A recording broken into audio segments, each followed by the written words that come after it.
شايف الاوضه اللي هناك دي؟ خش جوه هتلاقي كلبين. خلاص. بوجي وطمطم. حلو. بوجي انا عرضه تبني. حلو. ماشي. طمطم عرضها تمني. ايه تمني؟ اتمنى ما اشوفهاش تاني. ليه كده؟ ليه؟ معانا اسلام ابراهيم. السلام عليكم. اهلا عامل ايه يا حبيبي؟ ايه اخبارك؟ والله الحمد لله والله بخير. ايه اخبارك؟ كويس بخير. بص تعالى كده زياد. تعالى حبيبي. قول. بص شايف الاوضه اللي هناك دي؟ هتخش جوه هتلاقي كلبين. خلاص. بوجي وطمطم. حلو. بوجي انا عرضه تبني. حلو. ماشي. طمطم عرضها تمني. ايه تمني؟ اتمنى ما اشوفهاش تاني. ليه كده؟ ليه؟ ما اتفضل. ليه بالدرجه دي؟ لا طب لا لا اله الا الله. من طريقه اسلام حسيت ان انا داخل على موضوع كبير، ولكن دخلت لقيت دباديب. مساء الخير، مساء الفل، مساء السك، عاملين ايه؟ تعال. ايه اللي حصل؟ تعال يا اخوي. اهلا بوجي، اهلا طمطم، اهلا ازيكم يوم.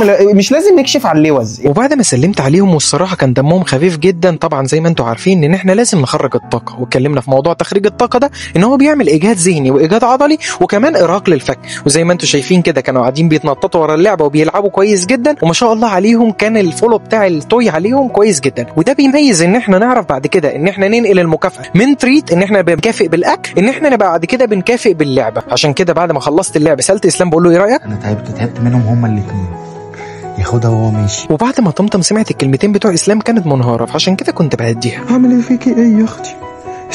اسلام ايه؟ جاب لك مدرب يقول لك تعملي ايه وما تعمليش ايه؟ الجنه خلاص؟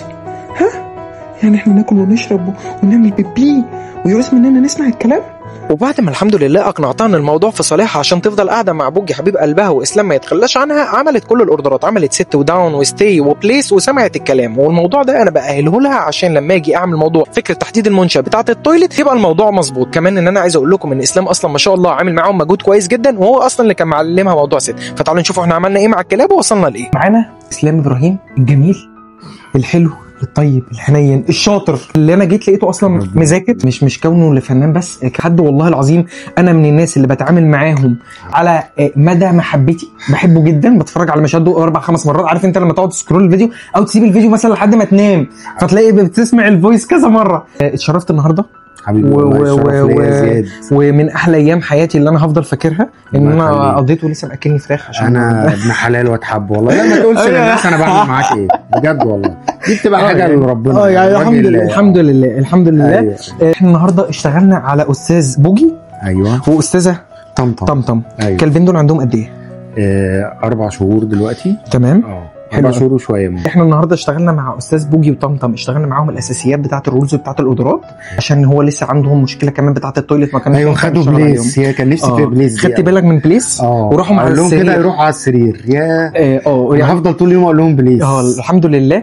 قدرناش النهارده نشتغل على فكره ان انا احدد المساحه بتاعه الكلاب، الموضوع بتاع التويلت وافضل قاعد قدامهم ما كنتش اقفلهم مني، فديتهم النهارده الاساسيات. الكلاب كانت اخده 6 من الاول، انا ما اديتهاش 6، انا بس ابتديت اشتغل على قصه ان انا احاول ان انا ببتدي اديله 6 وببتدي اديله داون، بحيث ان انا بعد كده ابتدي اوزع الكلب على الاماكن بتاعه البيت. خرجت الطاقه، وزي ما انتم عارفين دايما ان انا قلت لك ان انت لو ما خرجتش الطاقه بتاعه الكلب انت عمرك ما هتعرف تستقبل او تخلي الكلب يدي رولز او يدي استقبال للشغل. معلش عشان الكلام بس كلمتين. انا في حد قال لي هات 2 مع بعض عشان لما تروح الشغل وتسيبهم ما يجيلهمش اكتئاب. فمنه لله. ليه بقى؟ هم فعلا ما جالهمش اكتئاب. جالي انا اكتئاب. فانا تعبت. انا تعبت. ماشي. فانت ايه هم بقوا كويسين وبينفذوا الاوردرات. لا ان شاء الله. فانت خدهم وانت ماشي يا زياد والله العظيم. يعني استنى والله. وانا هبقى اجي اطمن عليهم. ما تقلقش. واجيب لهم الدراي اللي طب ما انا موجود اهو. ما انا موجود. طب ما تنساش شافوا تقولوا شفتوا وتجمدوا وتقولوا جمدتوا ويا بطاطس. واستنونا في حلقه جديده. ولو انت صاحبك موقوس ما عرفش يشغل الكلب بتاعه قول له ان في برنامج اسمه دوج بلوج موجود على اليوتيوب يخش يتفرج عليه. استنونا في حلقه جديده ان شاء الله.